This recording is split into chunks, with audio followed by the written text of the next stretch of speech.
साथियों, आज मैं अपने शेयर मार्केट के 25 से 30 साल के अनुभव को आपसे साझा करना चाहता हूं। साथियों, ये जो शेयर मार्केट है, बॉम्बे स्टॉक एक्सचेंज और नेशनल स्टॉक एक्सचेंज, इसमें साथियों बहुत से लोग एक हफ्ते में अमीर बनने का सपना लेकर के आते हैं और शायद वो सोचते हैं कि उन्हें अपने फंड्स पर जो उनके पास पैसा है उससे वो प्रतिदिन 15 से 20% कमाते रहें। वो अपनी इस धनराशि को एक हफ्ते एक माह में 2 गुना और 3 गुना करना चाहते हैं। साथियों, अमीर बनने का सपना लेकर के ही वो शेयर मार्केट में आते हैं। और साथियों, शेयर मार्केट के विषय में अगर आप देखें तो यहां पर अनगिनत दुकानें हैं जो इस अमीर बनने के सपने को बेचती हैं। बड़ा लुभावना लगता है। अगर आप ध्यानपूर्वक देखें तो लिटरेचर भी उपलब्ध है जो शेयर मार्केट की वास्तविक बारीकियों और सही जानकारी देता है,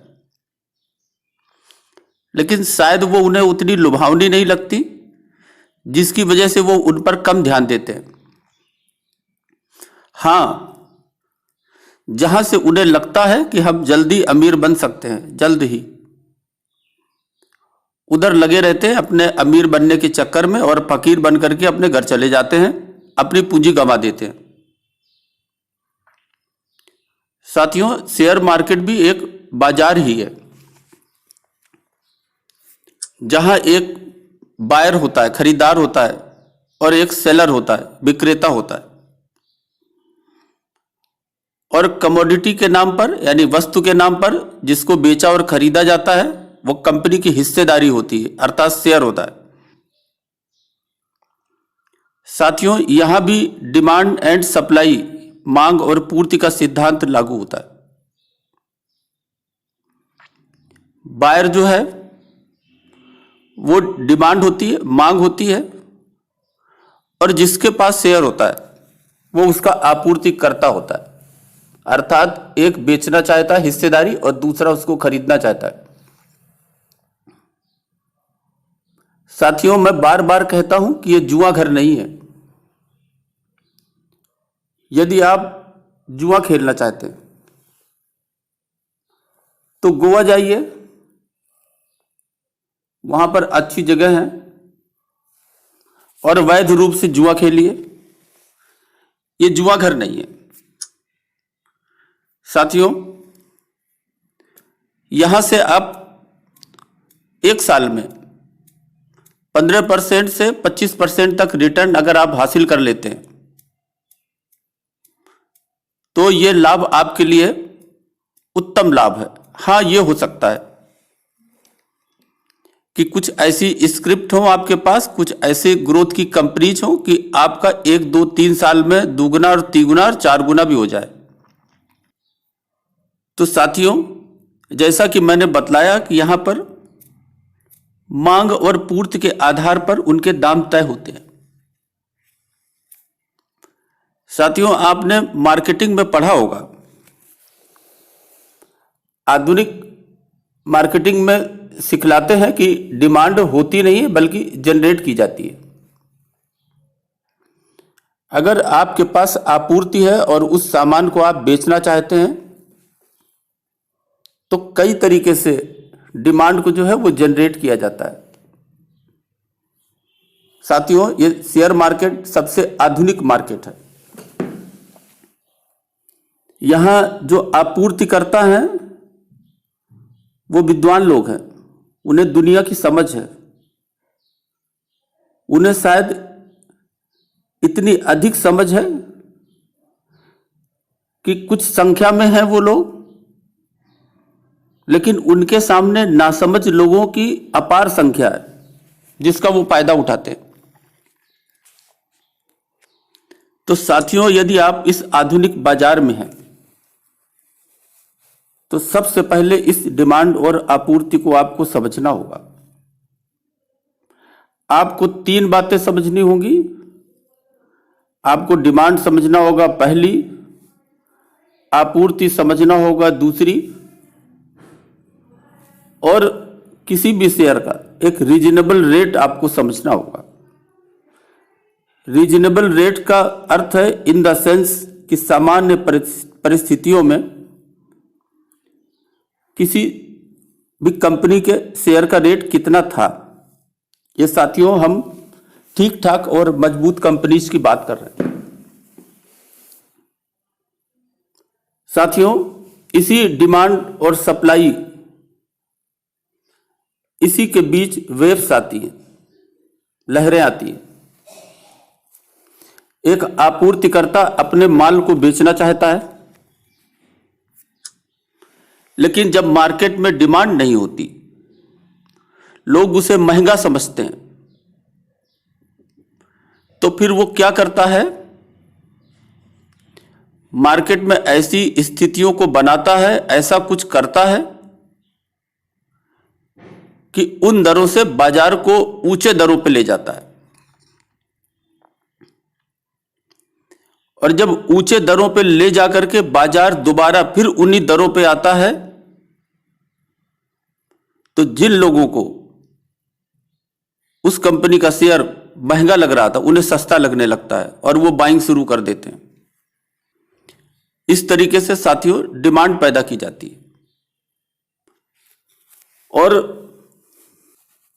इसी तरह से मार्केट को नीचा ले जाते हैं, और जब नीचे ले जाते हैं तो मांग घट जाती है, और मांग घटने के कारण वो ये सोचने लगते हैं कि अभी दाम और गिरेंगे। इसलिए वो डिमांड को जब उनको कम करना होता है तो रेट नीचे ले जाने की कोशिश करते हैं। इस प्रकार से मार्केट की डिमांड को कंट्रोल करते हैं। क्योंकि साथियों एक ह्यूमन नेचर है, ऊपर गई कीमतें जब नीचे आती हैं तो हम उस सामान को सस्ता समझने लगते हैं, और जब किसी दर से और नीचे जाती है तो हम उसके और सस्ता होने की प्रतीक्षा करते रहते हैं। तो बस साथियों, आपके जो सोचने का तरीका है, ये जो बड़े निवेशक हैं जो मार्केट को ड्राइव करते हैं, ये आपके सोचने के तरीके को पढ़ते हैं और मार्केट को उसी तरह से ड्राइव करते हैं और डिमांड को कंट्रोल करते हैं। साथियों, इस प्रकार से उनको जितनी सप्लाई लेनी होती है, डिमांड को कंट्रोल करके वो मार्केट से उतना माल उठा लेते हैं। साथियों, इस प्रकार की प्राइस को एक तरह से स्पेकुलेटिव प्राइस कहा जाता है। ये लहरें हैं, लेकिन साथियों कभी कभी दुनिया के बाजारों में कुछ इंसिडेंट होते हैं, दुनिया में कुछ इंसिडेंट होते हैं। उन इंसिडेंट्स को आधार बनाकर कभी मार्केट बहुत नीचे भी जाती है। जैसे अभी पिछली कोविड में मार्च और अप्रैल में 2020 में मार्केट 7,500 पर चली गई थी। साथियों, जब ऐसा कुछ होता है तब हम ऐसी गिरी हुई प्राइस को बेस प्राइस मान लेते हैं, आधार मूल्य। लेकिन क्या साथियों ये आधार मूल्य है? ये आधार मूल्य नहीं है, ये इंसिडेंटल प्राइस है। लेकिन सामान्यतया लोग आधार प्राइस जब मान लेते हैं तो वहीं से गणना करना शुरू कर देते हैं। अगर हम अभी मार्केट की बात करें तो ये मार्केट 13,000 रुपए से गिर करके 7,500 रुपए पर गया था। साथियों, जब ये मार्केट 10,000 से 13,000 के बीच में था, वहीं पर उसका वास्तविक प्राइस था।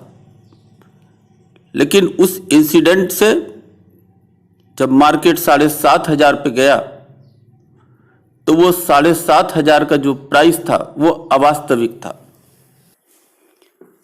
और जब ये मार्केट फिर से 10,000 के 13,000 के बीच में आया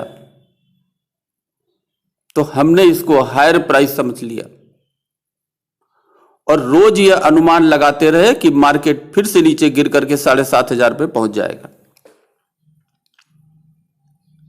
लेकिन साथियों, ये घटनाएं होती हैं, 2008-9 में भी हुई थी, एक बार और बीच में भी हुई थी। अलग अलग तरीके की घटनाएं होती हैं।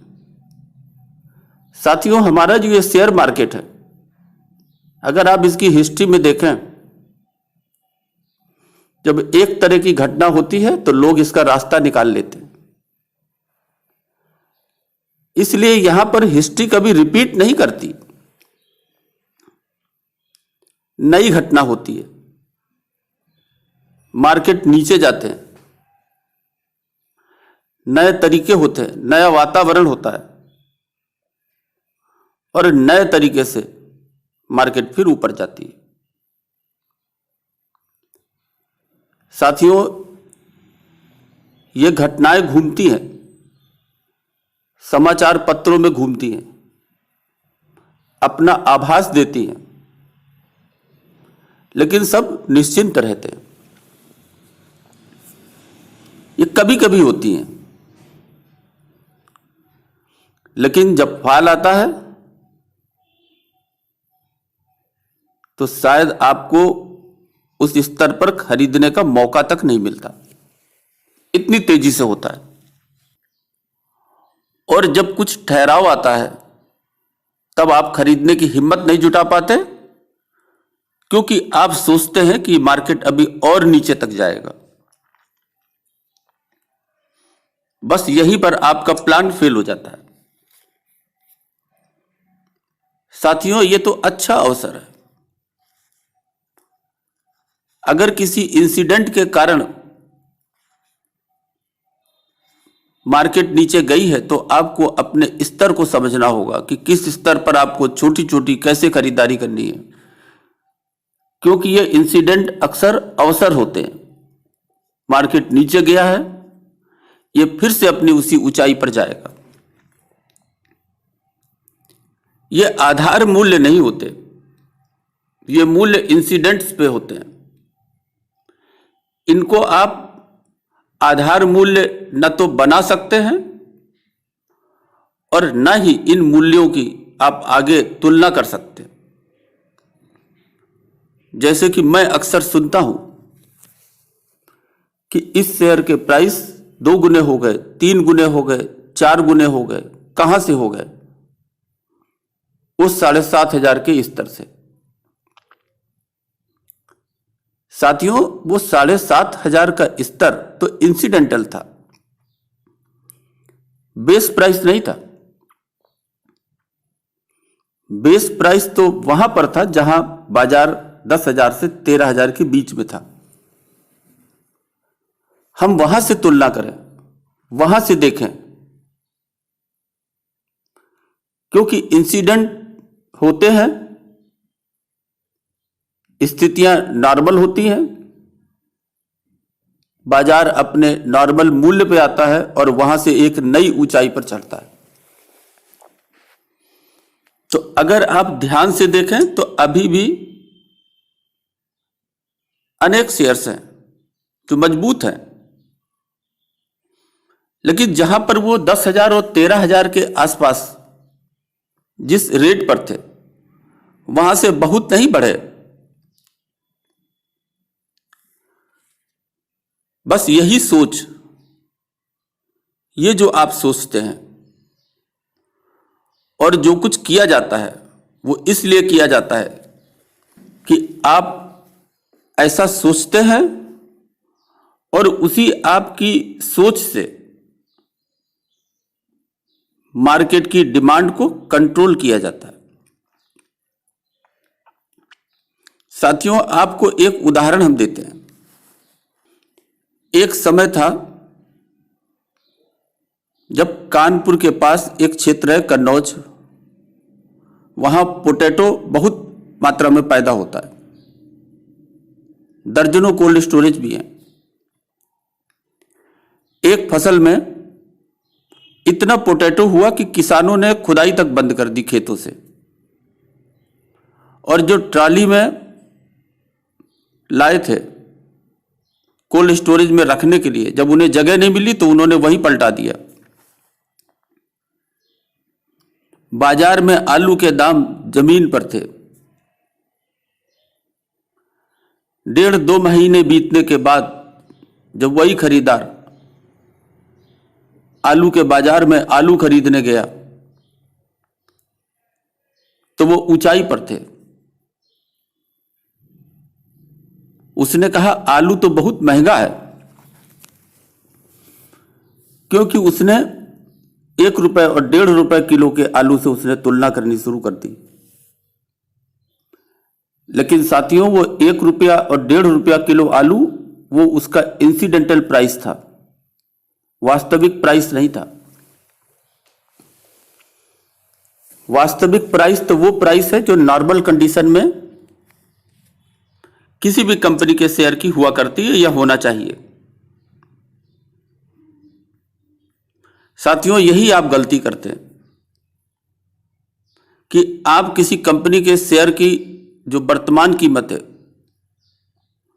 उसको जो इंसिडेंटल प्राइस था, जो कभी कभी होता है 4, 6, 8, 10 साल में एक आध बार होता है, उससे आप कंपेयर करना शुरू कर देते हैं। ये साथियों रीजनेबल नहीं है, ये उचित नहीं है। इससे आपको कोई लाभ नहीं होगा। आपको इन बड़े प्लेयर्स का गेम प्लान आपको समझना होगा। यदि ये आपको 12,000 के स्तर पर माल देना चाहते हैं लेकिन डिमांड नहीं है तो ये 15,000 तक ले जाएंगे,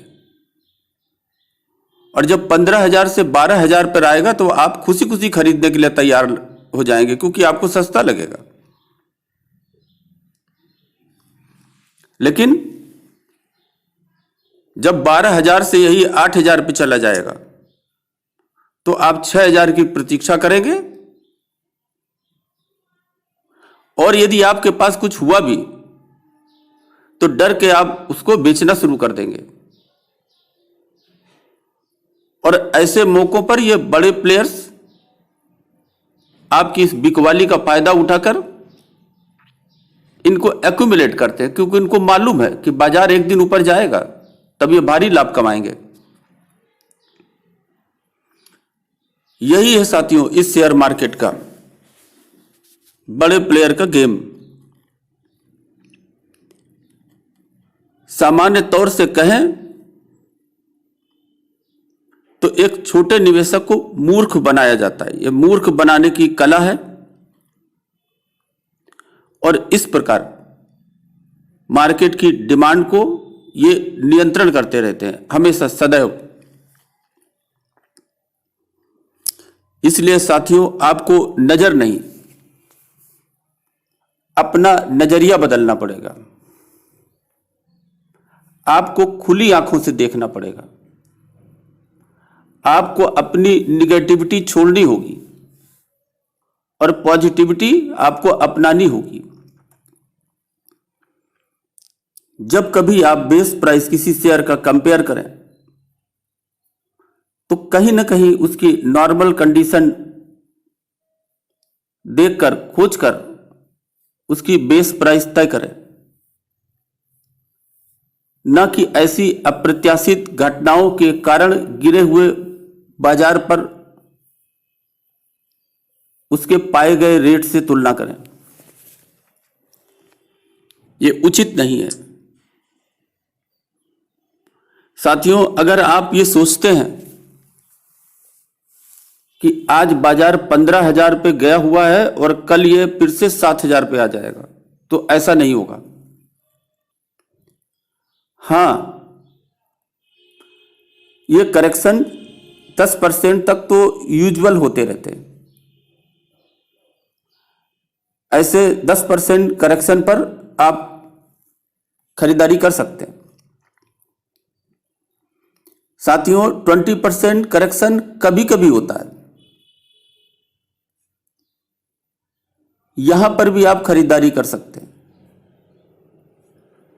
लेकिन 20% से बड़ा करेक्शन तभी होता है जब कोई गंभीर स्थितियां आती हैं। ये रेयर होता है।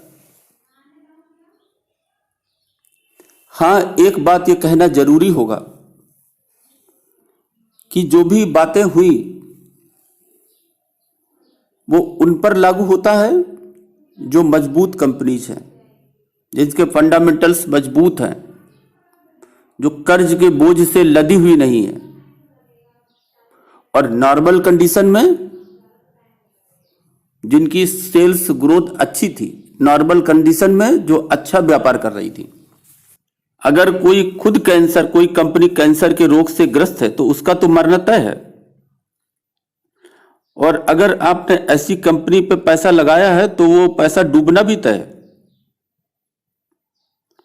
सो साथियों, आप ऐसी घटनाओं के समय बॉटम पे गए रेटों को बिल्कुल नजरअंदाज कर दें और कभी भी उनका रेफरेंस न लें।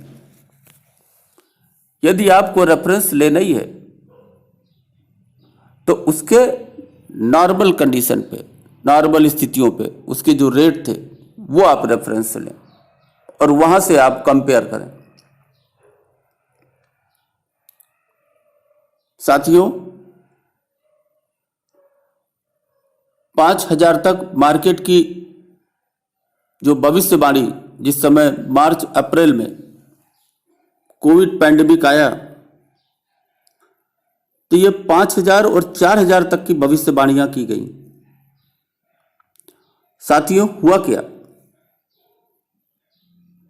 कुछ नहीं हुआ। 7,500 से जो मार्केट ने ऊपर जाना शुरू किया, तो जितना सामान गैर समझ लोगों के पास था, बड़े खिलाड़ियों ने उतना सामान बटोर लिया।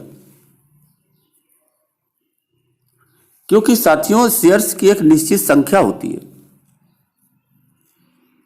यदि कोई बेचना ही न चाहे तो ऐसे समय में उन्हें माल कैसे मिलेगा? और अगर उनको माल भरना है, माल लेना है, तो वो डिमांड को कमजोर करेंगे और मार्केट में आपूर्ति बढ़े, सप्लाई बढ़े, ऐसा कुछ करेंगे। और जब आपूर्ति बढ़ेगी तभी वो खरीद पाएंगे। जब लोग डरे हुए होंगे, अपने माल को बाहर निकाल रहे होंगे, तभी वो उसकी बाइंग कर पाएंगे। तो साथियों, आप अपनी खुली आंखों से देखें, बंद आंखों से न देखें। और जो ये भविष्य वक्ता ज्यादातर छोटे निवेशकों का ये नुकसान ही करते हैं। आज भी वो 75,000 पे चिपके हुए हैं और उसी 7,500 के स्तर से आज भी तुलना करते हैं। साथियों, इससे किसका नुकसान होता है? इससे आपका नुकसान होता है। बाकी रहा करेक्शन का, तो दो तरह के करेक्शन है, एक इंसिडेंटल करेक्शन है, एक यूजुअल करेक्शन है। तो यूजुअल करेक्शन तो चलते रहते हैं, मार्केट नीचे आता है, फिर ऊपर जाता है, फिर नीचे आता है, फिर ऊपर जाता है। आप पिछले 50 सालों का इतिहास देख लें, कई ऐसी स्थितियां आई होंगी, ऐसी इंसिडेंट्स आए होंगे कि मार्केट बिल्कुल बहुत नीचे चला गया, क्या वहीं बना रहा? और तब मार्केट जहां पर था और आज मार्केट जहां पर है, इसे आप देखें। डर किस बात का है और भय किस बात का है? यदि आप निवेशक हैं, आपकी आंखें खुली हैं, आपकी सोच ठीक है, आपके अंदर भय नहीं है, आप खुली आंखों से सब कुछ देखते हैं, सब कुछ समझते हैं, आपके पास एक सामान्य ज्ञान है और आप सामान्य स्थितियों से ही नीचे और ऊपर की तुलना करते हैं, तो साथियों आप तय मानिए कि आपका नुकसान कभी नहीं होगा। आपका निवेश हमेशा 15, 20, 25% से बढ़ता रहेगा। लेकिन जहां आपने 15, 20, 25% एक दिन, एक हफ्ते और एक महीने की प्लानिंग की और उसको पाने का प्रयास किया, मार्जिन में अपनी सारी पूंजी लगा दी, तो आप ये समझिए कि किसी एक बड़ी लहर में आपका डूबना तय है। साथियों, कौन सा ऐसा व्यापार है जो 50% और 60% प्रतिवर्ष की दर से बढ़ता है? फिर आपको इतना रिटर्न कैसे मिल सकता है? सीधा सा अर्थ है, आप भारी जोखिम लेंगे, और जब आप भारी जोखिम लेंगे तो 7 में आप जीतेंगे, लेकिन 3 में जो आप हारेंगे उससे आपकी पूरी पूंजी चली जाएगी, और फिर आप शेयर मार्केट को सट्टा बाजार की श्रेणी में रख करके उसे बदनाम करने की कोशिश करेंगे। आए थे आप व्यापार करने, लाभ कमाने, कंपनी का हिस्सेदार बनकर, और आकर के करने आप कुछ और लगे। आपकी सोच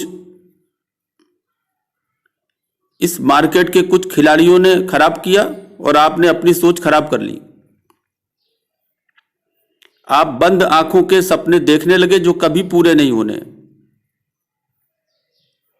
आप ऐसी इंसिडेंटल प्राइसेस को, जैसे कोविड-19 में हुआ था, इसको आधार बनाकर सब कुछ अपनी सारी प्लानिंग तय करने लगे।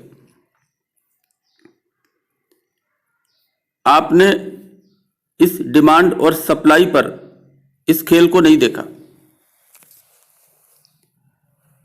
साथियों, YouTube में भी काफी अच्छे लोग हैं जो हमेशा